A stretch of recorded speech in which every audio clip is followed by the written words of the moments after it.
அடுத்து வரும் நிகழ்ச்சியானது ஜாய்ஸ் மேயர் ஊழியங்களின் நண்பர்கள் மற்றும் பங்காளர்களால் தாங்கப்படுகிறது.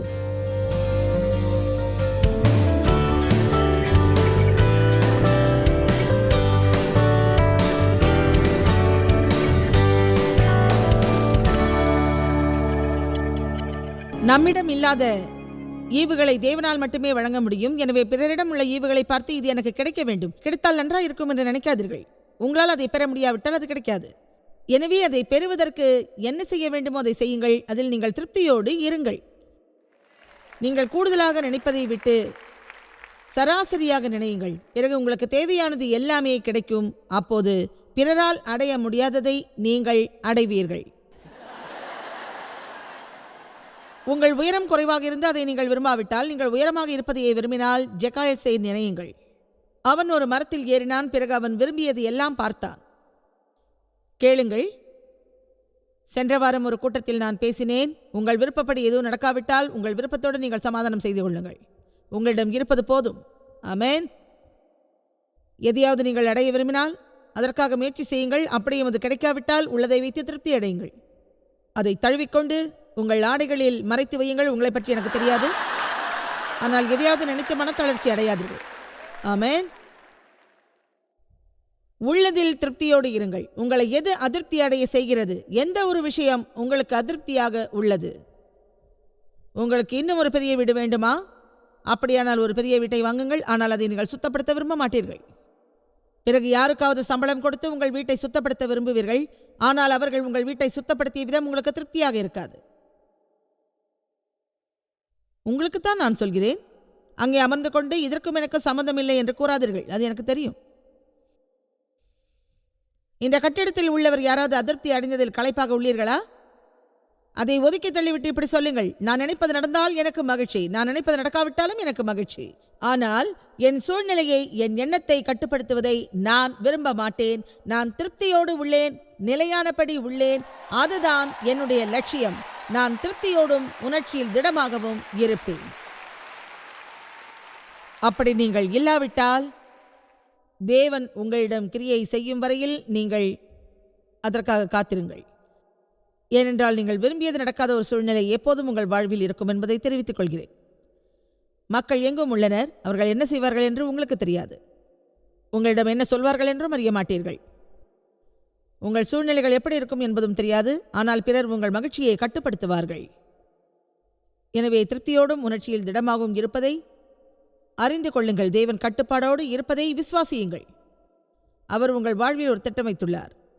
ஒரு நல்ல குணத்தோடு இருங்கள். ஒருவேளை நீங்கள் விரும்பிய ஒன்று கிடைக்காமல் இருக்கலாம், ஆனால் நல்லபடியாக இருங்கள். தேவன் உங்களிடம் வருவார். நீங்கள் வியக்க முடியாத ஒரு நன்மையை அவர் செய்வார். நீங்கள் முதலில் நினைத்தது நடக்காவிட்டாலும் பிறகு உங்களுக்கு கிடைத்தது உங்களுக்கு மிக மகிழ்ச்சியாக இருக்கும். சொல்லுங்கள், நான் திருப்தியாக உள்ளேன், நான் உணர்ச்சியில் திடமாக உள்ளேன். அதை நேசிக்கிறீர்களா? நான் திருப்தியோடு உணர்ச்சியில் திடமாக உள்ளேன். ஆனால் ஜாய்ஸ், என்னால் அதுக்கு உதவ முடியாது, நான் குழம்பியிருக்கேன். நம்மால் உதவ முடியும் என்று இயேசு கூறுகிறார். எதுவானாலும் மன்னிப்பு கேட்டுவிட்டு வெளியேறினாலே தவிர நம்மால் மீள முடியாது. அதாவது ஃப்ராய்ட் சில வெளிப்படுத்துதலோடு வந்தான். அவற்றில் சில மெய்யானவை. ஆனால் அவனிடம் சரியான விடைகள் இல்லை. அவன் போதித்தான். மக்கள் செய்த தவறுகளின் காரணமாகவே அவர்கள் பிரச்சனையில் உள்ளனர். அவர்கள் இளைய பருவத்தில் செய்த தவறுகளின் பிரதிபலிப்பே அதுவாகும். அது பெரும்பாலும் மெய்யாக உள்ளது. அதனால்தான் அவர்களால் அதற்கு உதவ முடியவில்லை என்று அவன் அப்போது போதித்தான். ஆனால் அது ஒரு பகுதிதானே தவிர அது முழுவதும் சரியல்ல. பல வருடங்களாக என்னிடம் கெட்ட குணம் இருந்தது. அந்த பழியை குழந்தை பருவத்தில் என்னிடம் தவறாக நடந்து என் தந்தை மீது சுமத்தினேன். நான் கோபமாக, வெறுப்பாக ஆண்களை எல்லாம் தவறாக நினைத்தேன். நான் என்ன செய்ய வேண்டும் என்று பிறர் சொல்வதை நான் விரும்பவில்லை. பிறகு தேவன் என்னை கையாண்டார். நான் சொன்னேன், என் தேவனே, நான் தவறாக நடத்தப்பட்டேன். வேறு யாருக்கும் என்னை போல் நிலைமை இருந்திருக்காது. அவர் சொன்னார், அதுதான் சரி, நீ தவறாய் நடத்தப்பட்டாய், வேறு யாருக்கும் அப்படி இருந்திருக்காது. ஆனால் உன்னை நான் மாற்ற விரும்புகிறேன், உனக்கு சுகமளிக்க விரும்புகிறேன். ஆகையால் அது பற்றி நீ மன்னிப்பு கேட்காதே. அதுதான் நீ இப்படி இருக்க காரணம். எனவே நீ அப்படி இருந்ததற்காக மன்னிப்பு கேட்காதே என்றார். இன்னைக்கு எல்லாரும் அவங்கவுங்க வீட்டில் தானே இருப்பீங்க. உங்கள் பெற்றோர்கள் தவறாக இருக்கலாம், அல்லது அவர்கள் உங்களை விட வேறு ஒரு பிள்ளையை நன்றாக நடத்தியிருக்கலாம். ஏதோ ஒரு காரணத்திற்காக உங்கள் பெற்றோர்களுடன் நீங்கள் இல்லாமல் இருக்கலாம். அது உங்கள் வாழ்வில் பெரிய ஒரு பிரச்சனையாக இருக்கலாம். ஆனால் தேவன் உங்களை கைவிட மாட்டார். அவர் எந்நேரமும் உங்களோடு இருப்பார். உங்கள் வாழ்வில் நல்ல ஒரு திட்டம் அவர் வைத்திருப்பார்.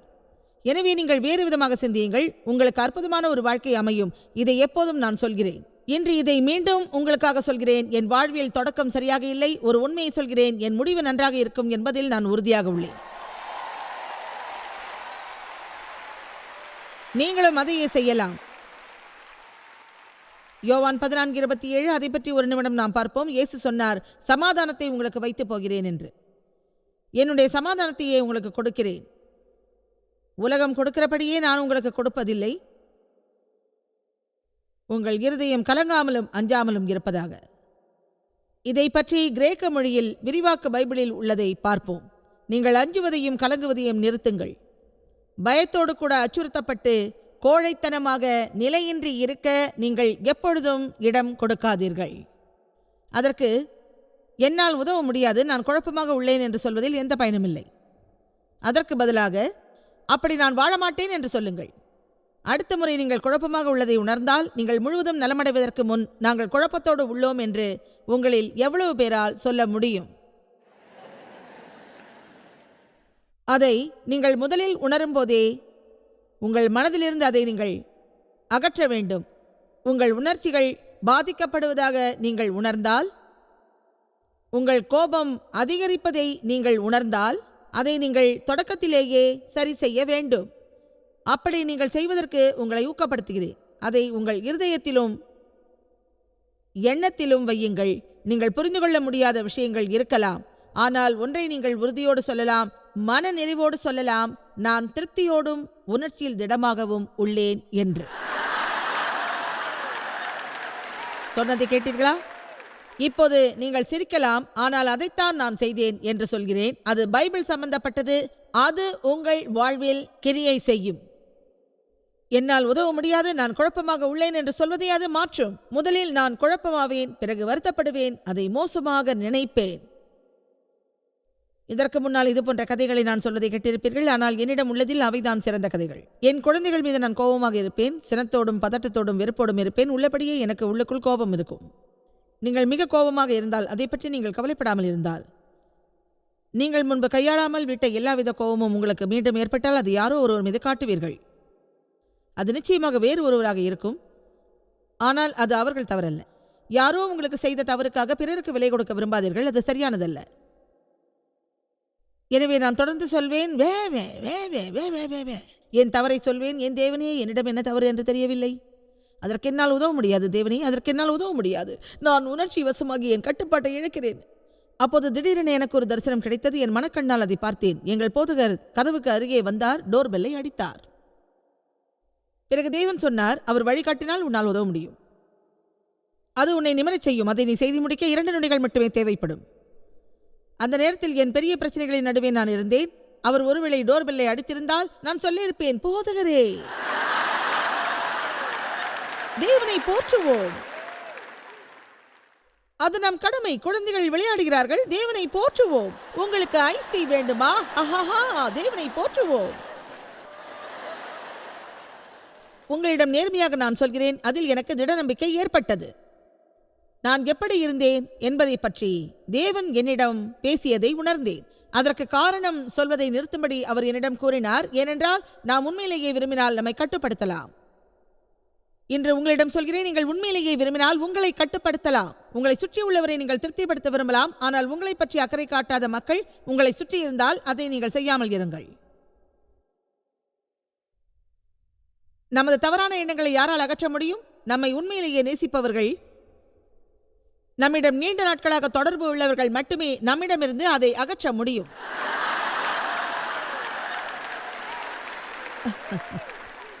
நான் உங்களிடம் உண்மையை சொல்கிறேன், சரிதானே? ஆமென். எனவே இப்படி சொல்லுங்கள், நான் திருப்தியோடும் திடமான உணர்வோடும் உள்ளேன். நான் ஒரு வனாந்திர மனிதனாக இருக்க மாட்டேன்.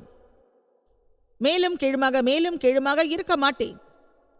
நான் திருப்தியோடும் திடமாகவும் உள்ளேன். எனவே தேவன் என்னை விசுவாசிப்பார், மக்கள் என்னை விசுவாசிப்பார்கள், என்னை நான் விசுவாசிக்க முடியும். என் உணர்ச்சியை கட்டுப்படுத்தும் ஒரு இடத்தில் நான் இருக்க மாட்டேன். நீங்களும் அப்படி இருக்கக்கூடாது. ஏனென்றால் அது சிறிதளவு மகிழ்ச்சியற்ற ஒரு இடமாகும். இது ஒரு நல்ல கருத்து என்று எவ்வளவு பேர் நினைக்கிறீர்கள்?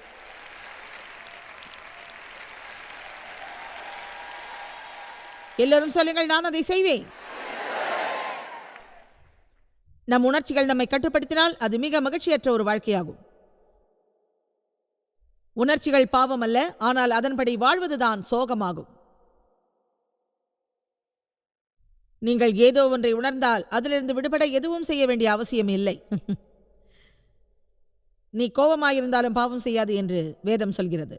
உங்கள் கோபத்தின் மூலம் சூரியனை கீழே இறக்கி விடாதீர்கள். உங்களுக்கு கோபம் வந்தால் அதை சரியானபடி நீங்கள் கையாளுங்கள். நீங்கள் கோபத்தை உணர்ந்தால் அந்த நிமிடமே ஜெபிக்க தொடங்குங்கள். தேவனை உதவுவீர், எனக்கு உதவும் உதவும் உதவும் உதவும் என்று. ஒரு முட்டாள் போல் செயல்படாமல் இருக்க எனக்கு உதவும். நான் திருப்தியோடு உள்ளேன், உணர்ச்சியில் திடமாக உள்ளேன், திடமாக உள்ளேன், திடமாக உள்ளேன், திடமாக உள்ளேன். உண்மையை சொன்னால் அதை கேட்டு நீங்கள் என்னை பார்த்து சிரிக்கலாம், ஆனால் நீங்கள் அமைதி அடைவீர்கள். நீங்கள் அமைதியாக இருக்க விரும்புவீர்கள்.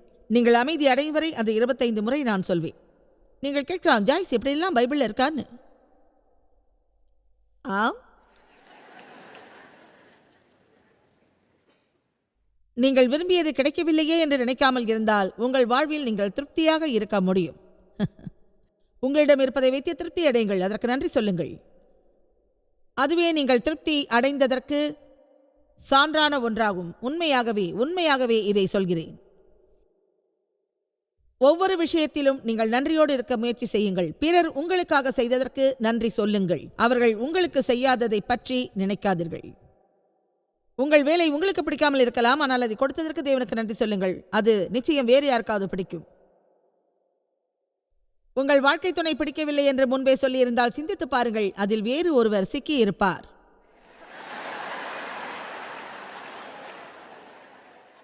நீங்கள் நினைப்பதை விட கூடுதலாக உங்களோடு சிலர் மகிழ்ச்சியாக இருப்பார்கள். நீங்கள் அவசியம் எங்களோட டின்னர் சாப்பிட வேண்டும் என்று அன்போடு அவர்கள் அழைப்பார்கள். ஹலோ, நான் என்ன சொன்னேன் என்றால், உங்களோடு டின்னர் சாப்பிடுவதை சிலர் மகிழ்ச்சியாக நினைப்பார்கள். உள்ளபடியே உங்களை உள்ளன்போடு அவர்கள் அழைப்பார்கள். இது புரிகிறதா?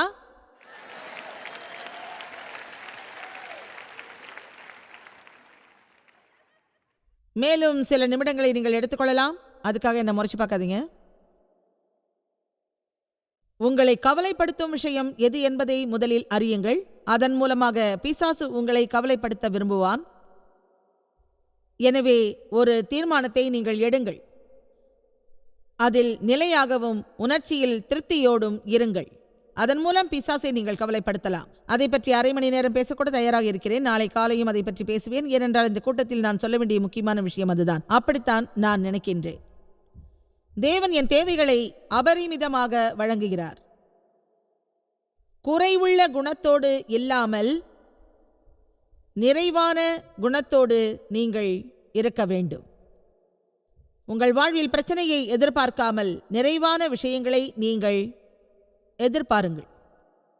3 யோவான் 2 சொல்கிறது, அன்பானவனே, உன் ஆத்துமா வாழ்கிறது போல நீ நலமானதை பெற்று உடல் நலமுடையவனாய் இருக்கும்படி வேண்டுகிறேன். ஒரு குறைவான மனநிலையோடு இல்லாமல் உங்கள் வாழ்வில் நிறைவான மனநிலையோடு இருக்க நான் விரும்புகிறேன். நீங்களாக நான் இருந்தால் என்னால் எதுவும் தர முடியாது என்று நிச்சயம் சொல்ல மாட்டேன். ஆனால் என்னால் அதிகம் தர முடியாது என்று சொல்லலாம். அந்த வார்த்தையை வேறு விதமாகவும் பயன்படுத்தலாம். யாராவது சிலர் நீங்கள் இதை செய்ய விரும்புகிறீர்களா என்று கேட்கலாம். அதற்கு இது என்னால் முடியாது என்று பதில் சொல்லாதீர்கள். வெளியே சாப்பிட விரும்புகிறீங்களா? எனக்கு வசதி இல்லை. ஒரு படம் பார்க்க விரும்புகிறீங்களா? அதுக்கு என்கிட்ட பணம் இல்லை. மார்க்கெட்டுக்கு போய் மீன் வாங்க விரும்புகிறீங்களா? இல்லை 100 வருஷங்களா ஹாம்பர்கர் தான் சாப்பிட்றேன், எனக்கு மீன் தேவையில்லை. ஒருவேளை இறக்கும் நேரத்தில் அதை சாப்பிடுவீர்களா?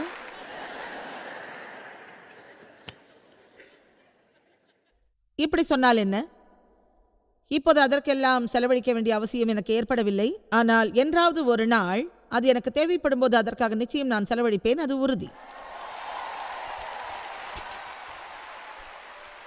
ஒரு விஷயத்தை கேளுங்கள், அதில் நான் அனுபவப்பட்டுள்ளேன். நான் மளிகை கடைக்கு போவேன், $70க்கு 2 வாரத்திற்கான பொருட்களை வாங்குவேன். அப்போது எங்களுக்கு 3 பிள்ளைகள் இருந்தார்கள். ஒரு உண்மையை சொல்கிறேன், என் கால்குலேட்டரை எடுத்து எல்லா பில்களையும் கணக்கு போடுவேன். அதில் $70க்கும் அதிகமான பொருட்கள் இருந்தால் நான் எடுத்து வந்த பொருட்களில் இருந்து சில பொருட்களை திரும்ப எடுத்து வைத்து விடுவேன். ஏனென்றால் அந்த அளவுக்கு எனக்கு பணப்பற்றாக்குறை. ஆனால் ஹாம்பர்கரை 100 விதமாக நான் சமைப்பேன். அதை பற்றியும் சொல்கிறேன். அதிக விலையுள்ள பர்கரை நான் வாங்க மாட்டேன். குறைவான விலையில் உள்ளதையே வாங்குவேன். அங்குள்ள மீன் துண்டுகளை பார்ப்பேன். மக்கள் அதை வாங்கி செல்வதையும் பார்ப்பேன். நான் நினைப்பேன், ஒரு மீன் துண்டாவது வாங்கியிருக்கலாமே.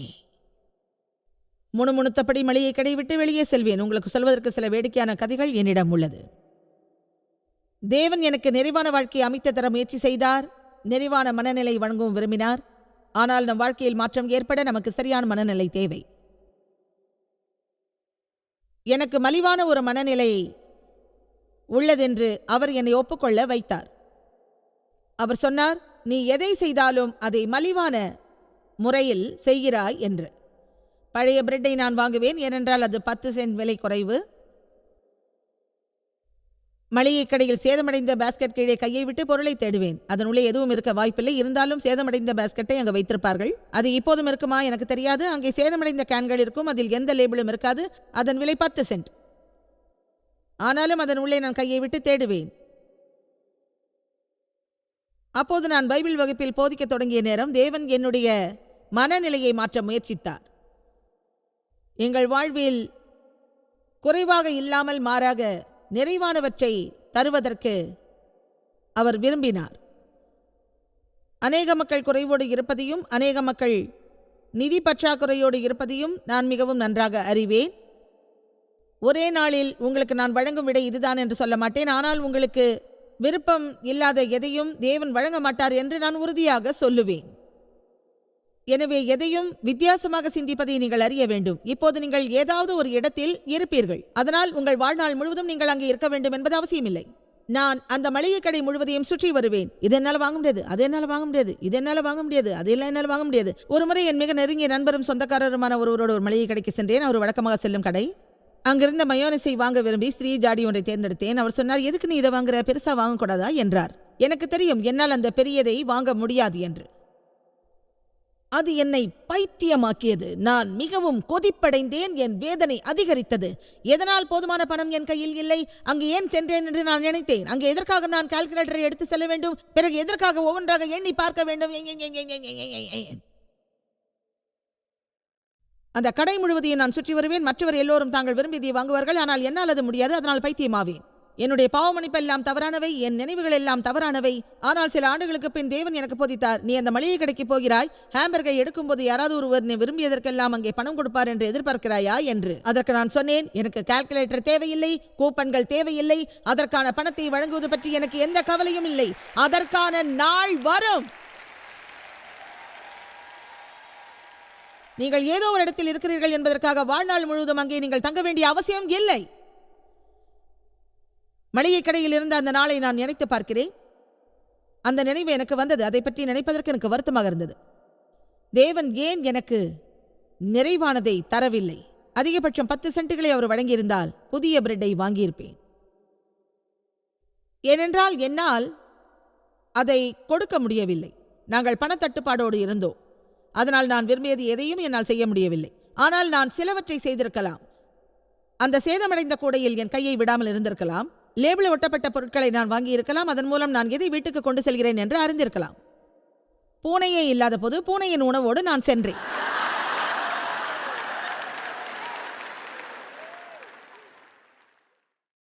எப்போதும் நான் ஏமாற்றத்தோடு இருந்தேன். ஏனென்றால் நான் விரும்பியது எதையும் வாங்க முடியவில்லை. என் கண்ணில் தெரியும் மலிவான பொருட்களையே நான் வாங்குவேன். நான் வேற யாருக்கிட்டையாவது பேசுறேனா? எனக்கு பிடித்த ஷூக்களின் விலை $20 இருக்கும். அதை வாங்காமல் வேறு கடைக்கு சென்று மலிவான விலையில் ஷூக்களை வாங்குவேன். அப்படிப்பட்ட நிகழ்ச்சிகள் தான் என் வாழ்வில் நடந்தது. அது எனக்கு ஏமாற்றமாயிருந்தது. அந்த நகரத்தை சுற்றி வர கேஸுக்கு $10 செலவு செய்வேன். என் காரை விற்றுவிடலாமா என்றும் நான் நினைப்பேன்.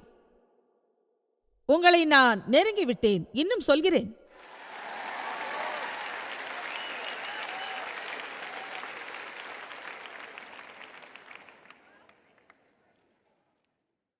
உங்களிடம் ஒரு கதையை சொல்கிறேன். அதில் எனது கருத்து உங்களுக்கு புரியும். தேவும் நானும் வளர்ந்து வரும் நேரம் எங்களிடம் சிறிதளவே வசதி இருந்தது. தேவ் எப்போதுமே தேவன் கொடுத்ததை செலவழிக்க விரும்புவார், ஆனால் முழுவதும் செலவழிக்க மாட்டார். தேவின் தத்துவம் சிறிது சேமிப்போம், சிறிது செலவழிப்போம், சிறிது கொடுப்போம், அது வேலை செய்யும். உங்கள் எல்லைக்கு உட்பட்டு அதை செய்தால், அது உங்கள் எல்லையோடு இருந்தால் தேவன் உங்கள் எல்லைகளை விரிவுபடுத்துவார். சிறிது சேமியுங்கள், சிறிது கொடுங்கள், சிறிது செலவழியுங்கள், அது வேலை செய்யும். சில மக்களுக்கு சிறிது செலவழிப்பது முக்கியமாகும். எனக்கு ஒரு புதிய கார் தேவைப்பட்டது. அப்போது நான் ஊழியத்தில் இருந்தேன், நான் அதிகமாக பயணித்தேன். எனக்கு ஒரு புதிய கார் தேவைப்பட்டது. ஒரு நல்ல காரை பார்த்தேன், அதை வாங்குவதை நான் மிக விரும்பினேன். பிறகு நாங்கள் வெளியே சென்று அந்த காரை பார்த்தோம். அதன் விலை என்ன என்று எங்களிடம் சொன்னார்கள். அப்போது அந்த காரின் அருகில் இருந்த வேறு ஒரு காரை பார்த்தேன். ஆனால் அந்த கார் எனக்கு கொஞ்சம் கூட பிடிக்கவில்லை. அதே சமயம் அந்த 2 கார்களின் விலையில் 50% வேறுபாடு இருந்தது. ஆனால் 50% கூடுதலாக என்னால் வாங்க முடியவில்லை. மேலும் அதிகமாக பணம் தேவைப்படுவதை நான் உணர்ந்தேன். எனக்கு ஏமாற்றம் ஏற்படுவது வழக்கமான ஒரு விஷயம்தான். அதனால் வேறு வழி இல்லாமல் மலிவான விலையில் உள்ள அந்த காரை நான் வாங்கினேன். ஆனால் எனக்கு கொஞ்சம் கூட பிடிக்காத ஒரு காரை நான் வாங்கினேன். எனவே உங்கள் வாழ்வில் எந்த ஒரு பகுதியிலும் நீங்கள் விசுவாசத்தை கடைபிடிக்கவில்லை என்றால் பிறகு நீங்கள் ஏமாற்றத்தையே உணர்வீர்கள். நீங்கள் அப்படி உணரும் பட்சத்தில் பிற மக்கள் தங்கள் வாழ்வில் மேலானவற்றை அடைவதை பார்த்து நீங்கள் உள்ளபடியே பொறாமை கொள்வீர்கள்.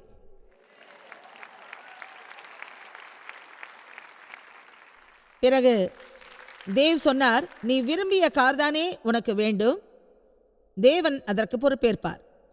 உங்களுக்கு வேண்டிய பொருட்களை வாங்குங்கள் என்று நான் கூறவில்லை, ஏனென்றால் அதை வாங்க உங்களுக்கு தேவையான பணம் இல்லை என்று தெரியும். நாங்கள் விரும்பியதை வாங்கியிருக்க முடியும், ஆனால் மலிவான பொருட்களை நான் வாங்க விரும்பினேன், ஏனென்றால் அதுதான் என் மனதில் இருந்தது. எனவே தேவனின் உண்மையில் நேர்மையாயிருங்கள். அங்கே சென்று நான் விரும்பிய ஒரு காரை பார்த்தேன், ஆனால் அதை வாங்குவதற்கு பயந்து நடுங்கினேன். நான் முதலாவது கட்டணத்தை செலுத்த வேண்டிய நேரத்தில் என் சம்பளம் உயர்ந்தது. அப்போது என் செக் மூலம் நான் செலுத்திய தொகை $50.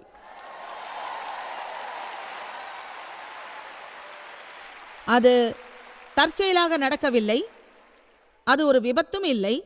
தேவன் அதை எனக்கு காட்டினார். நான் நல்லதை வாங்க அவர் விரும்பினார்.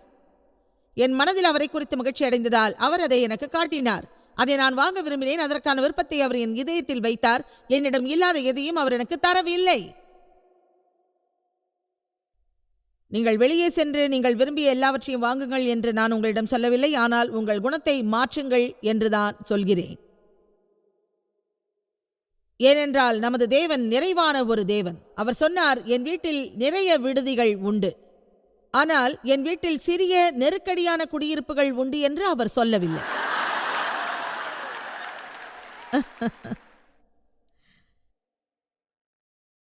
குடியிருப்புகளில் எந்த ஒரு தவறும் இல்லை, ஆனால் தேவன் விடுதி பற்றி கூறியதால் எனக்கு அது தேவை. மிக்க நன்றி. குடியிருப்பில் மகிழுங்கள், ஆனால் விடுதிக்கு முன்னேறி செல்லுங்கள். உங்களிடம் உள்ளதில் மகிழ்ச்சி அடையுங்கள். இப்படி சொல்லும் ஒரு நபராக இருங்கள். தேவன் நான் வைத்துக்கொள்ள விரும்புவதையே நான் விரும்புவேன். ஒரு உண்மையை சொல்கிறேன், நம்மில் அநேக கிறிஸ்தவர்கள், ஏராளமான கிறிஸ்தவர்கள் தேவன் அவர்களை ஆசீர்வதிக்க விரும்புகிறார் என்று அறியாமல் உள்ளார்கள். இரவும் பகலும் நீங்கள் இப்படி தியானிக்க வேண்டும். உங்கள் கரம் வைக்கப்படும் எல்லாவற்றிலும் நான் முன்னேறுவேன் என்று. உங்களிடம் ஒன்று சொல்கிறேன், நீங்கள் தியானிக்க தொடங்குங்கள். மீண்டும் மீண்டும் உங்கள் மனதில் நிலை நிறுத்துங்கள். நம் தேவன் ஒரு நிறைவான தேவன். அவர் ஒரு நல்ல தேவன். தேவன் நல்லவர். அவர் நம் வாழ்வில் நல்லதை செய்ய விரும்புகிறார். தேவன் கூடுதலாக கொடுப்பதை நான் விரும்புகிறேன். தேவன் எனக்கு உதவுவதை எதிர்பார்க்கிறேன். என் தேவைகள் நிறைவு செய்யப்படும். பிறரின் தேவைகளுக்கு நிச்சயம் என்னால் உதவ முடியும். கொடுக்க முடியாத ஒரு நிலையில் நான் இருக்க மாட்டேன். எந்த நேரத்திலும் எந்த சூழ்நிலையிலும் நான் விரும்பியதை எல்லாம் கொடுக்கக்கூடிய ஒரு நிலையை விரைவில் நான் அடைவேன்.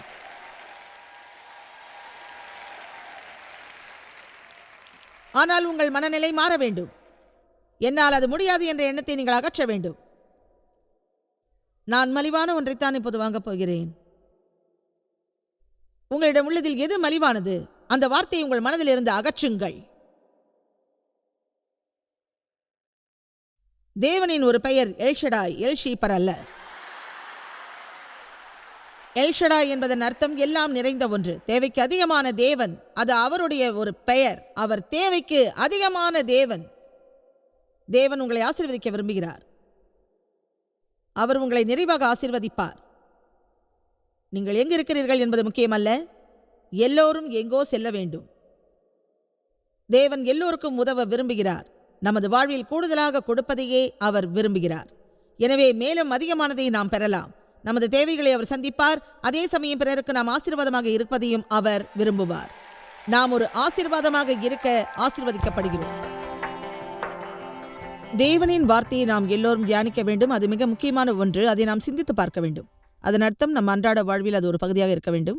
தேவனின் வார்த்தையில் நமது உள்மனதையும் நமது எண்ணங்களையும் நாம் புதுப்பிக்க வேண்டும். அது மிகவும் முக்கியமாகும். அந்த வகையில் நம் வாழ்க்கையில் எது நிகழ்ந்தாலும் அதை சந்திப்பதற்கு நாம் ஒவ்வொரு நிமிடமும் தயாராக இருப்போம். நான் எப்போதும் சொல்லும் ஒன்றை நீங்கள் அறிவீர்கள். என்னை பலப்படுத்தும் கிறிஸ்துவின் மூலம் இன்று நான் செய்ய வேண்டிய அனைத்தையும் செய்வேன்.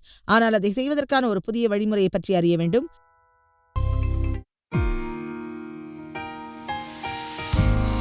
இந்த ஊழியத்தை உலகமெங்கும் சாத்தியமாக்கும் நண்பர்களுக்கும் பங்காளர்களுக்கும் எங்களது நன்றியையும் பாராட்டுகளையும் தெரிவிக்கிறோம். ஒன்றாய் இணைந்து நாம் பசி உழவுகளை போஷித்து உடைகளை கொடுத்து தேசங்களுக்கு சுவிசேஷத்தை சொல்லி வருகிறோம்.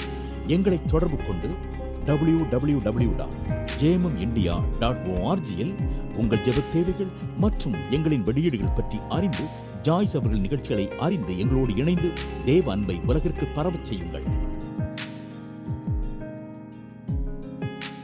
அடுத்து வரும் நிகழ்ச்சியானது ஜாய்ஸ் மேயர் ஊழியங்களின் நண்பர்கள் மற்றும் பங்காளர்களால் தாங்கப்படுகிறது.